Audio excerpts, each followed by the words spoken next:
There's nothing else that looks like the A-10. There's nothing else that was built like the A-10, and there's really nothing else out there that does the mission of close air support like the A-10 does it. The mission and the culture of the A-10 centers around the 18-year-old with a rifle. When we get called to them downrange, we're there to defend them.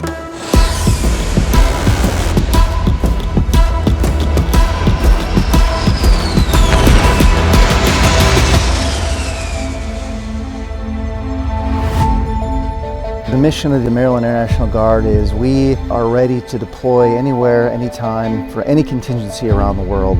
We're ready at a moment's notice when the combatant commanders need lethal close air support. We can provide air interdiction, combat search and rescue, as well as a variety of other mission sets. 24 hours notice, the A-10Cs are ready.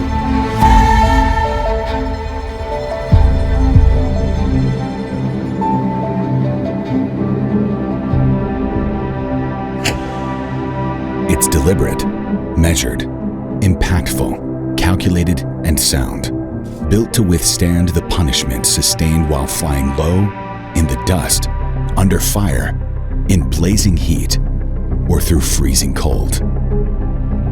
The Warthog community prides itself on being in the gunfight, not just over it. Simple, effective, survivable. The bedrock of the Warthog's entire ethos. It is a highly accurate weapons platform with the capability to loiter in a hostile environment for extended periods. It can land on dirt, operate at night, absorb ground fire, and fight effectively below 1,000 feet. For 50 years, the Warthog has answered the call, providing close air support to warfighters in harm's way. The proverbial guardian angel from above. A purpose-built hammer designed to drive a nail on time, on target, with combat effectiveness unmatched by any other aerial platform.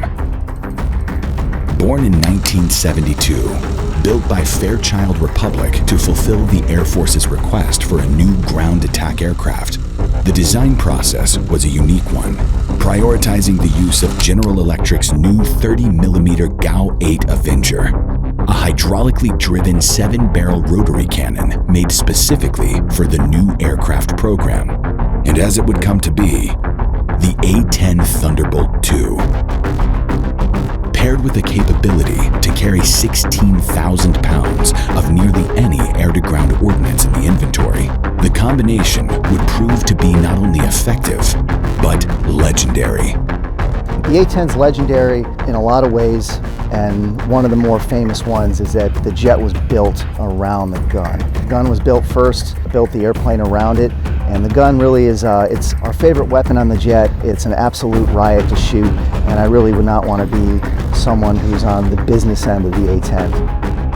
About 1,150 rounds of 30mm in there, ready to unleash if we need to. So able to carry almost any variant of weapon in the U.S. Air Force inventory. A little bit potentially imposter syndrome when you're sitting in that cockpit, when you realize the amount of firepower that you have at your fingertips. Thankfully, fall back on training, utilize it when you need to, and it helps you get the job done. It's awesome flying low altitude, 100 feet, 300 knots, being able to shoot the gun, do all the different weapons that we have, and directly impacting the fight from that perspective is really awesome.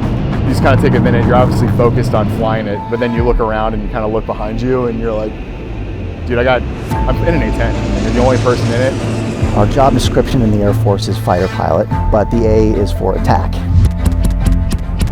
And it is an attack aircraft to the max. The survivability of it is absolutely incredible. The airplane is meant to be down in the weeds, hanging around in a combat area for a long time. So it's got features built in that let it take a ton of damage. It's a beautiful airplane. A lot of people would say it's ugly, but I think that's categorically false. It's meant to take battle damage and be in the fight, low and slow, up close and personal to the enemy. Most planes are a little more standoff oriented, where you mess with the hog, you get dirty.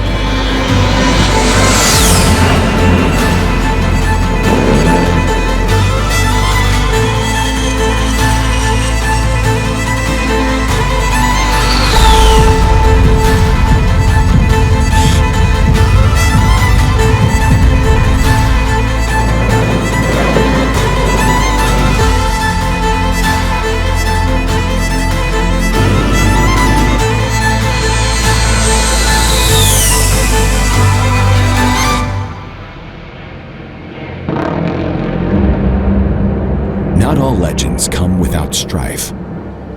With days gone by, adversaries change, battlefields shift, and tactics evolve.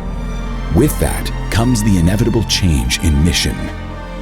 54 years after its first breath, the Warthog could face potential extinction, coming to rest in precisely the same place it was first delivered. Davis-Monthan Air Force Base, the Boneyard. The end of an era. The final chapter. I take a lot of pride in my ability to go downrange, execute my mission, defend Americans that are on the ground. I can't tell you how much pride I take in being able to be a part of flying the A-10. Our mission is something that we are all very, very passionate about. If we are in combat, the close air support, the combat search and rescue, and protecting the guys on the ground, we definitely don't consider it a sacrifice. I would not give this career or this job or the ability, the privilege to fly that airplane up for anything.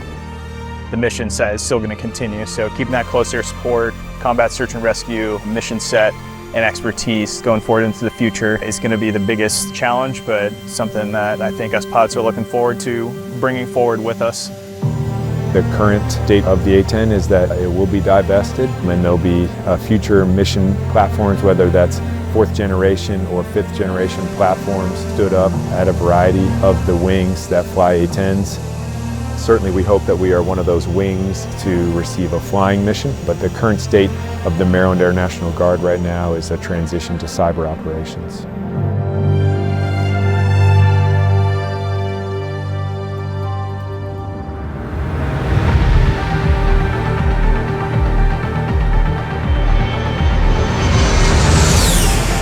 Hundreds of thousands of combat missions, millions of rounds, and 50 years.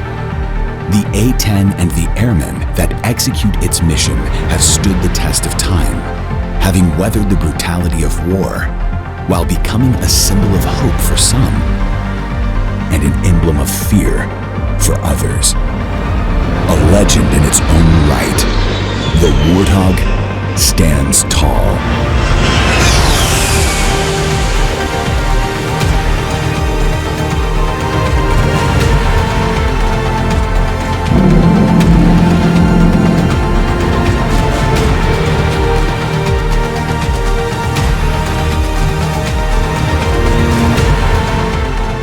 For the men and women of the 104th Fighter Squadron, the Hog lives on, etched into their history and revered in their memory.